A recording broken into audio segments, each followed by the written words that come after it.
Welcome back on the show for Kansas Sports Chatter, streaming on YouTube and wherever you get your podcasts. We bring in our next guest, Trevor Kuhlman, the head coach of the Linn girls basketball team, coming off their state championship.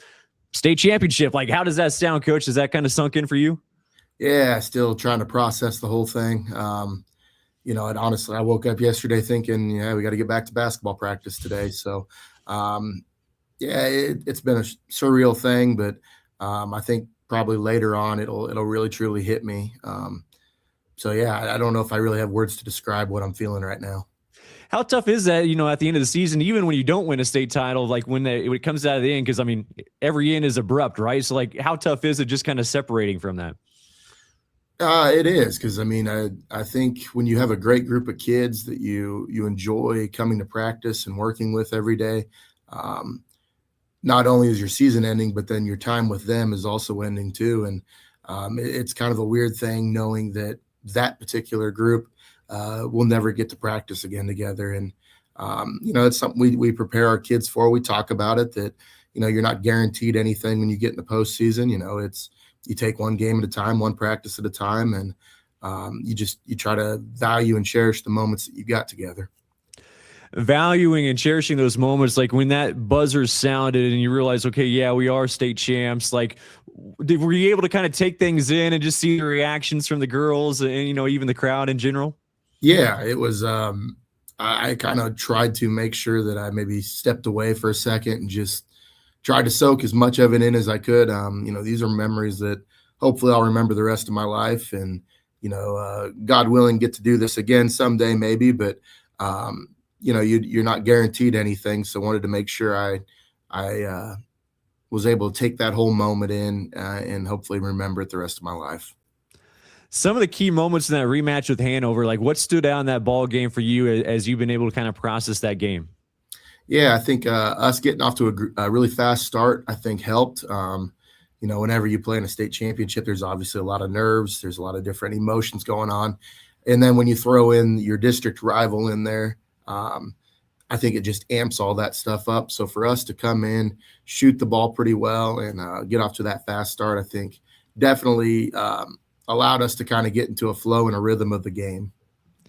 Those nerves, like, is there anything like you can say or like mentally prep the girls? Because sometimes I feel like you just got to get in there and get a feel for that game. But like anything that you can do to help out with those nerves? Yeah, we talked about, it's normal to be nervous in that situation. I've always been a believer that if you're not a little nervous before a game, probably don't care or value that game enough. So those nerves are a normal thing, but just we really kind of talked about, make sure you take a second, take a couple deep breaths, slow your heart rate down.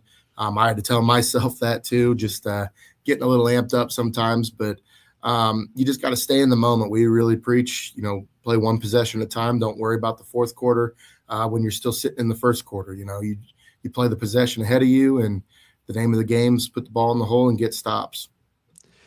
Playing Hanover, and like you mentioned, rival, and you knew a lot about them. So the preparation, I imagine, wasn't as intense, for a state title game, knowing that you had the background. But like at the same time, like, do you try to change anything? Okay, can we show them something different from the previous matchups, or you just roll the ball out there? We kind of rolled the ball out there, if I'm being honest. We felt we played them, I think, right after Christmas, lost by 6 at their place. Had a couple girls that were sick or coming off sickness and didn't feel we were quite at full strength. So kind of wanted to take our chances of, put our team out there and figure out which team was really the better team. For us, I'll be honest, I think defensively, we maybe played one quarter of zone all year. The name of our MO is, play man defense, pressure people, and try to just speed you up. And that's what we do. And, our girls play really hard when we play man. So that was something we were going to ride or die with.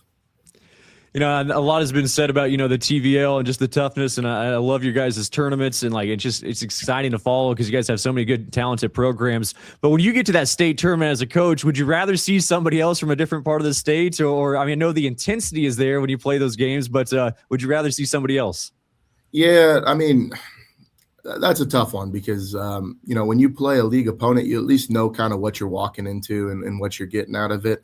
Obviously variety is a good thing. We try to make sure when we schedule, we challenge ourselves the best we can and play good teams. But um, it's kind of gotten to the point that we know if we make the state tournament, there's probably another TVL school sitting there waiting for us. So you got to be prepared to play anybody, honestly, at that point.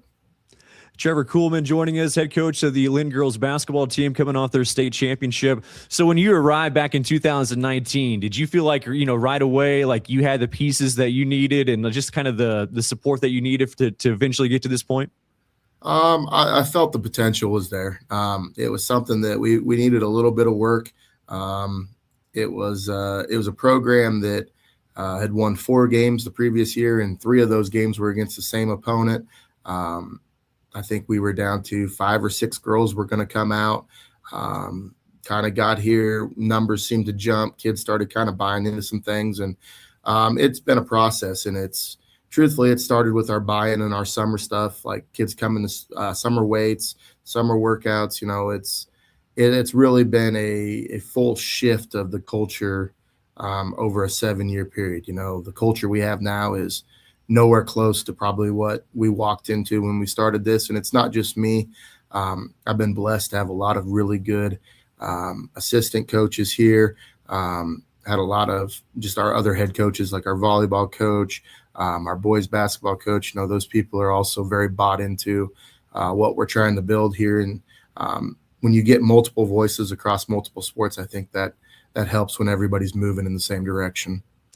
Yeah, building up that culture, is that kind of a day-by-day process? Because, like, how do you're hitting the streets, like, getting more numbers out there? Like, what was it like for you in the early going?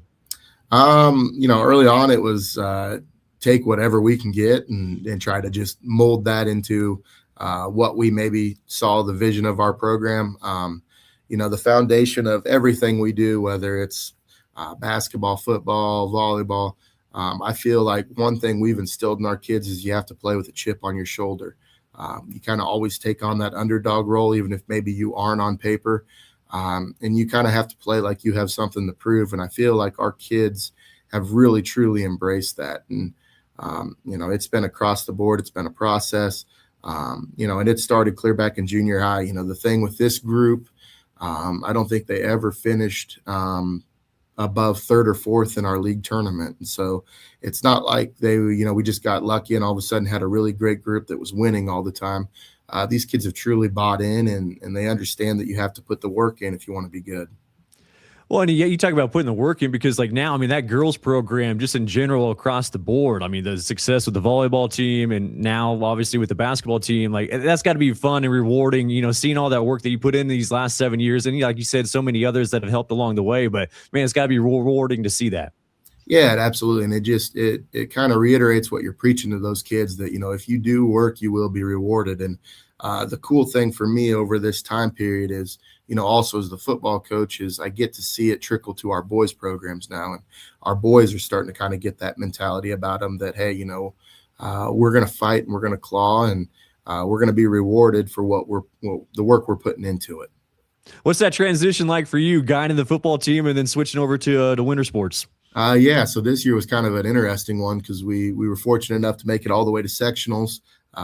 Unfortunately lost to Hanover again, but that's a state champion, so can't be super upset about it. But I think that game was played on a Friday, and then I was in basketball practice on that Monday. So kind of a quick turnaround. The cool thing about our kids is they just want to be coached. It doesn't matter how you do it. Obviously our boys, probably take the butt chewings a little better than probably our girls do. Girls try to show them a little more love and pick them up a little bit. But across the board, our kids understand what our program expectations are, not just for the 2 I coach, but for all of our programs. So it's a pretty easy transition for us. Last question, Coach, and I always like to get the reaction to, just what it means to a community, and especially, some of the smaller schools and those communities and the impact it does, not only for the players and the coaches, but, administrators and teachers. And like, how special was that the last few days, just being able to enjoy that? Yeah, it's one of those that, looking back, I wish I would have had a GoPro on or something just to, take it all in and not just rely on my memory someday, but be able to go back and, listen to our crowd chant the Bulldog chant in the lobby of the gym, getting the emergency responder exit coming into town, kind of the little pep rally party that happened on Main Street once we got home at 11 o'clock, and just all of those things. The coolest thing, and I joked with somebody that I saw people out at state basketball that I had never seen even at a home game here. So just the impact it had on those people and the support that they gave those kids was absolutely phenomenal. Hey, Coach, appreciate the time, and congratulations again.